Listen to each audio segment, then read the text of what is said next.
Happy Hobby Wednesday! So today I'm going to talk about Crackle as a really easy medium to make your base look spectacular. It's really dramatic, it's super easy to do in contrasting colors, and if you mix it with any of the other mediums that I've previously mentioned in any of the other first two basing videos, either through textured sand or with any of the water effect stuff, you can get really, really amazing bases for not a lot of effort, which is kind of nice. Now, I'm going to mention now the product I was using is Kroma Crackle because I picked it up at my local art store. This one is made in Canada, but I've seen other products out there. I know Golden makes a crackle product called Crackle Paste, which dries like, as far as I can tell from the videos where they feature it, like white, like drywall, stucco or whatever. It dries pretty opaque and like a true white. This stuff dries like a milky kind of clear white depending on how thick coat you put on it. Both products will dry on the whiter end, so when you do mix pigment into it, be cognizant that that color will kind of come out a little bit in terms of like being washed out a little bit. It'll lower the value and the intensity of that color. So what I'm going to say when you work with Crackle products is there's two really big important things. One, you really, really, really want to make sure you give it time. Give it time to set up. And the amount of time you need to give it really depends on how thick you've put it on.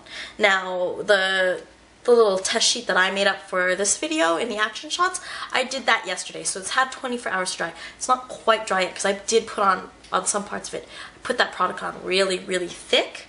So this product here does take a little while to set up, and it says up to 3 days. If you've got a week to give it to really set the cracks in, because it does dry and it dries fast and it dries dramatically, you'll be really happy with the end result. You'll pretty much start seeing the cracks like immediately, and that's why I made the test sheet yesterday on my little piece of plastic card, because you see the cracks immediately, like within a day, but it's not set yet. So give it time. The second thing I want to mention is if you're going to do this on like display boards or tables, if you're going to use this product on display board and tables, you really want to brush on another medium on top, like a sealing medium of some sort. You can get liquid versions of that stuff at your art store, or you can you probably hit it up with some art coat as well. The thing about it is that the cracks come from the fact that the film is imperfect when it's set up. So when you talk about the film, you're talking about the coat, the artistic coat, and the structural integrity of that coat essentially is flawed, and that's what makes the cracks happen.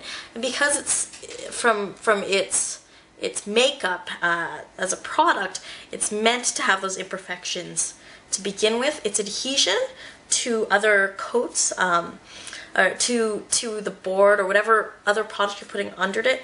Hopefully you're putting it on some sort of like acrylic medium, some paint, or other medium on there to give it something to stick to and grip on. You'll get a better result for it. Is there, but you really want to make sure that it has that chance to grip to that. And if you don't put that final coat on top for things that will see a lot of wear on that stuff will just flake right off. So that's something you really want to keep in mind when you're using this product as well. Other than that, I know it sounds like it's like I've made this thing a really, really terrible product to use, but it isn't. You do want to test it. It's like baking bread. This Crackle stuff, it is probably the most inconsistent product in terms of outcome, just because there's so many different variables when dealing with it. You know, temperature, humidity, the kind of paint you mix into it, the amount of paint you mix into it. It's a little bit different every time, and so if you make up a test base before you start using this stuff out, you'll actually kind of have an expectation and know what you need to do ahead of time. But it is so easy to use.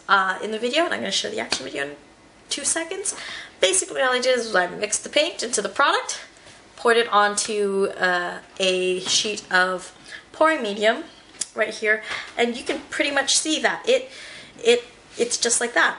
I'm pouring it on, spreading it out. Now the thinner you spread this stuff, the finer the cracks will be. The thicker you put it on, the thicker the cracks will be. Obviously, it is pretty. It's not, it's not really viscous. It is kind of liquidy, and it does roll, so you can move the product by lifting it and such. But as you can tell, that's all I needed to do. I mixed in a contrasting color, poured it on top, and you're ready to go. And what you end up getting, essentially, is this. Now I'll take a few pictures with my macro lens of this, and you can actually see the finer cracks, but you can also see the lighter and the darker colors. The lighter color is the color of the actual set. This stuff here is dry. It feels dry. It's dry to the touch. This stuff in the middle here is a little bit wet. It's cold. It still feels like it's still got moisture in it.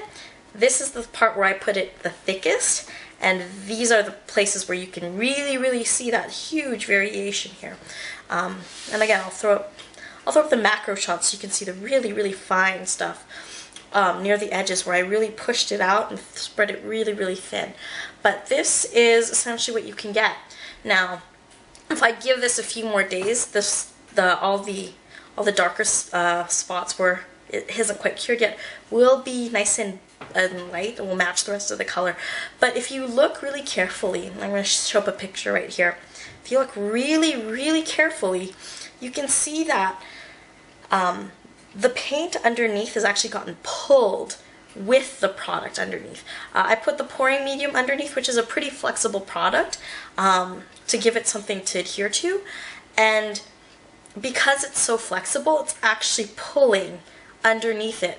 The force of the product cracking, essentially, and contracting onto itself is pulling this product up. Now I'm going to show another picture of the edge here that kind of shows that this product is actually lifting up off the base as well. And this is why it's really important to basically brush on that medium. So if you have any questions about this, this is a really dramatic look, very easy to do. I'm going to start using it on a lot more bases. You're going to start seeing a lot more crackle bases from me. This is a great look for things like lava or spilling forth chaos, or even if you want to do like dry mud beds or river beds. This is a fantastic way to do it. You want to do cobblestone pretty easily. You can tape off a few sections of the base and do that.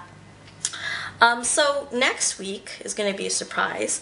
And I'm going to try to do a little bit of a show and tell next week as well, with just some of the bases that I've done, using any and all of these techniques that I've shown in the last 3 hobby health videos. If you have any questions, again, let me know. If you have anything else to add to this conversation, if you've worked with Kroma Crackle, let me know what you think of it. Again, you want to work on a painted surface, you want to give it some time to dry, and you want to make sure you put a protective coating on top, and you'll be pretty pleased with the results if you're looking for cracked results like this. Anyways, that's this week's hobby health video. Please remember to subscribe below and like the video if you actually like the video. Anyways, have a good one.